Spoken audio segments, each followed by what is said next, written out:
A thoroughly entertaining game of football ends at the St. James Park. Yes, Newcastle United 2, Chelsea 2. What a game, bro. End-to-end stuff. Yeah.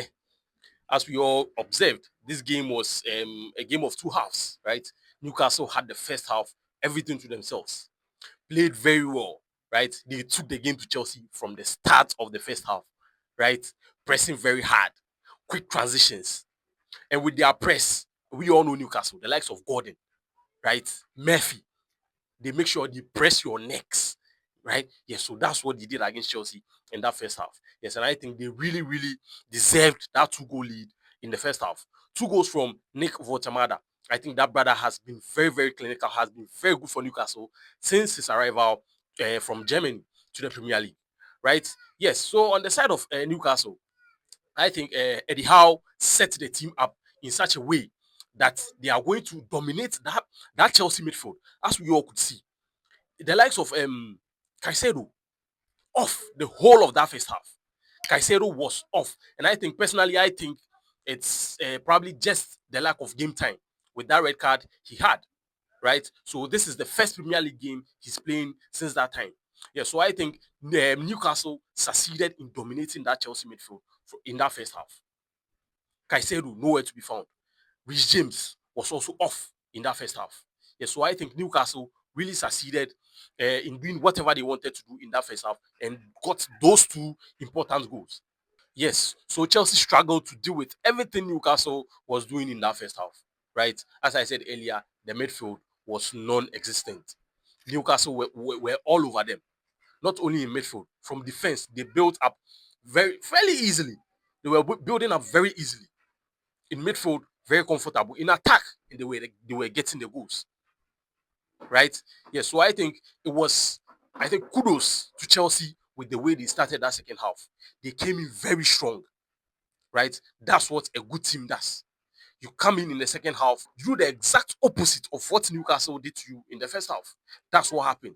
Chelsea came out in the second half re-energized, right? They were focused, very, very focused. We all could see. They dominated the whole of that second half from start to finish, just like Newcastle did in the first half. They dominated from the start to finish of that first half. But then Chelsea also took the game to them in the second half. And I think kudos to Chelsea, kudos to Maresca with the way they set up, especially in that second half. Everyone started to get involved in that second half. And then Chelsea started their revival with a wonderful free kick from their club captain, Reece James. What a baller that guy is. Yeah, can play in every position that he's assigned to play. Enzo Fernandez wasn't involved in the first half today, right? And we could see Reece James replace him in that midfield. Reece James has always been playing in that midfield for Chelsea. And we all can see how good he has been. When he's played at right back, his proper position, he does the job excellently. But then with Reece James, there was an issue in that second half. Let's have a conversation in the comment section. What do you think with that red card or that last man situation?